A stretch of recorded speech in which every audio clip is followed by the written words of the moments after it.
The end doesn't always crash in with screaming or slam doors. Sometimes it slips in quietly, carried on a breath you almost don't notice. That night, there was no storm, no fight, no tears. Just a soft sentence that broke me more than shouting ever could. Not tonight. Don't touch me. I lay there beside her, eyes fixed on the ceiling, body aching with exhaustion, but my thoughts wide awake. I didn't plead, didn't protest. I let the silence stretch between us until it felt like its own truth. It hadn't always been like this. We used to be the couple everyone admired, always laughing, sneaking kisses, turning ordinary moments into something almost magical. She once cupped my face in her hands and kissed me like she couldn't live without me. Mornings began with her tracing my jawline, whispering forever as though she meant it. But the same lips that once begged me to stay became the ones that slowly pushed me away. What we had was steady, simple, no fireworks, no drama, just the safe comfort of love. I thought that would be enough. But love can't live on routine alone. It needs intention, softness, care. Somewhere along the way, we stopped giving those things to each other.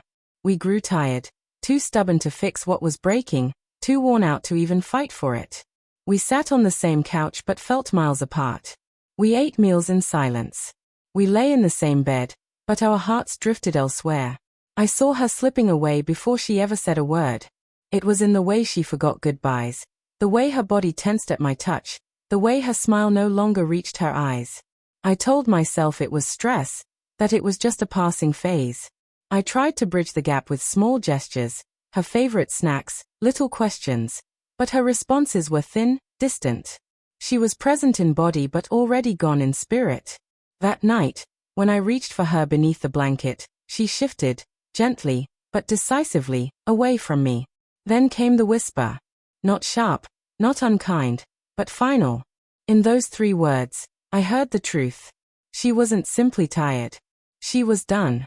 I turned to face the wall, heart pounding, not with anger, but with the heavy knowledge that I was no longer where she belonged. I had become something she merely tolerated. Sleep never came. My thoughts drifted back through our history. The way her laugh snorted mid-breath on our first date, our off-key duets during long drives, the night she clung to me after her mother's death and said I made her feel safe. I wondered when I stopped being that for her. Maybe there wasn't a single moment, but a slow unraveling, love thinning thread by thread until nothing held us together anymore. By dawn, I rose quietly. She lay still, perhaps asleep, perhaps pretending, while I let my eyes rest on the fragments of our life, the walls we painted one lazy afternoon, the photographs we framed on a rainy day, the spot where her coffee used to sit.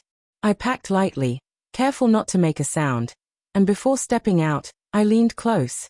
She looked calm, not happy, not broken, just emptied out. I whispered goodbye into the silence, not knowing if she heard, and then I left. Outside, the world moved on as if nothing had changed, but inside me, everything had. Months have passed, and some nights I still replay that morning, her whisper, my silence, the soft breaking of something I thought unshakable.